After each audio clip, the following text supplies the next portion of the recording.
Greetings, members, one and all of the Salivation Nation. Silver's marched to $25 an ounce. Let's explore.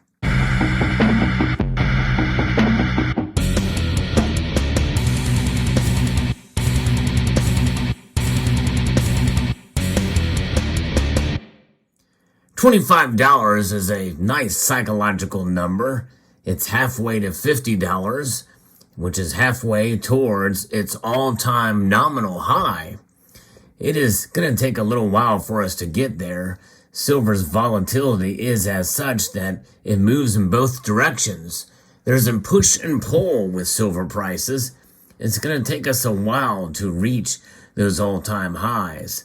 Gold, on the other hand, has stronger resistance to those wild movements in price.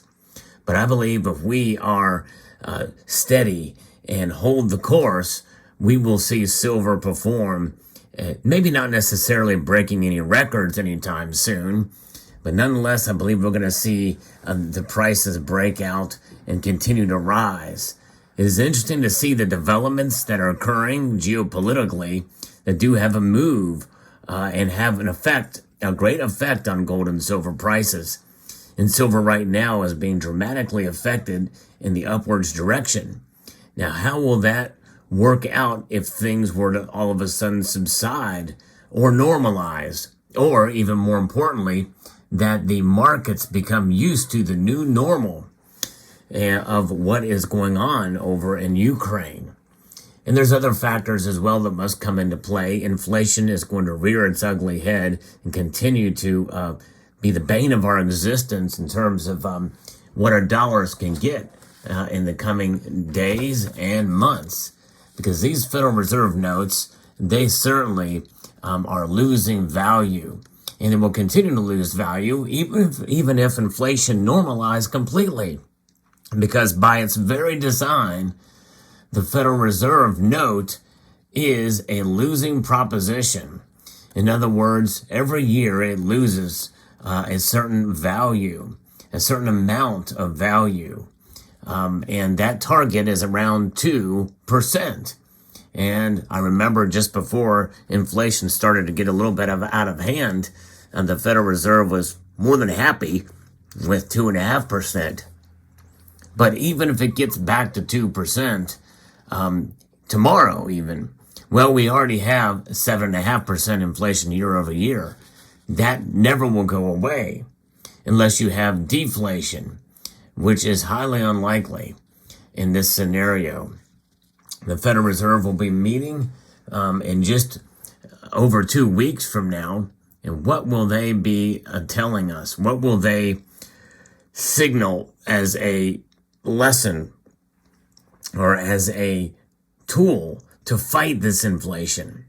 The lesson we can learn from it is that typically when they think they have control in a situation that we are in now with inflation running not necessarily amok, but certainly out of the realm of the comfort zone of many of the prognosticators and economists and bankers out there, well, that is going to lend itself to the potential that they may not have all the answers. And we have the answers. You and I know what they should be doing in order to stop this inflation. And that is to have actual money that has some constraints to it. We need a stable dollar. We need a stable currency. We need real sound money. And obviously that sound money can come in the form of silver or gold. And I believe for transactions, we've seen silver being utilized as a stable monetary backing with our pocket change for most of our history. In reality, it's really only been since the mid-'60s that we stopped using silver as money and as a currency. So what's going to happen?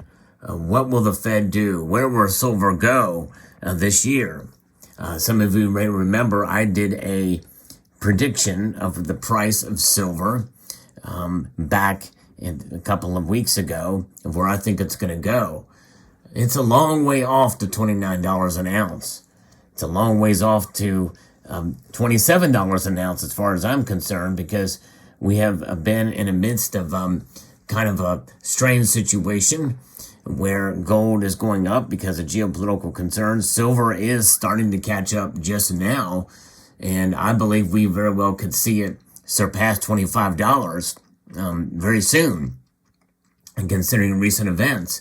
However, I would rather see silver move up in a solid direction, slowly north, because of what's going on and because of the overall aspect of the economy and our monetary situation.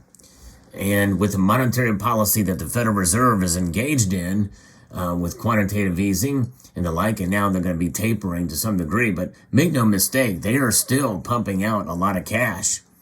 And that is not stopped. And I don't think it will stop anytime soon. Well, until then, we will just press on. We will press on no matter what these prices do.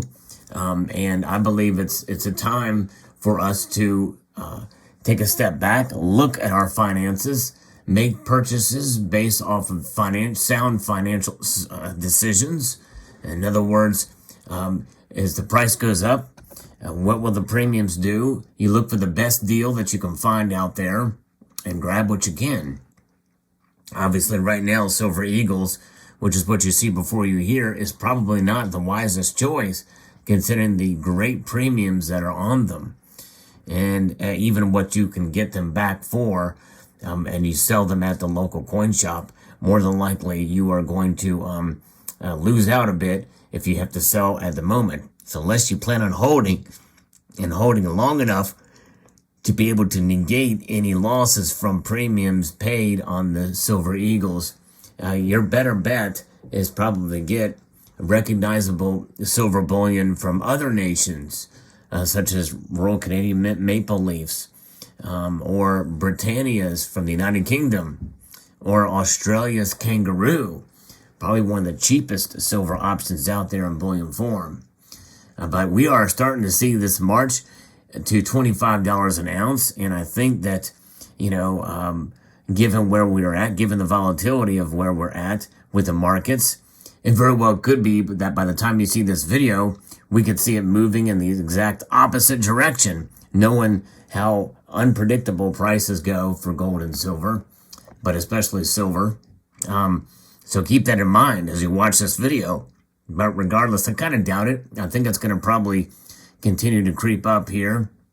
And it should excite silver stackers, but it also should be a cautionary tale, because silver's rise, especially rapidly, means that it can fall just as rapidly, if not even more so, even faster.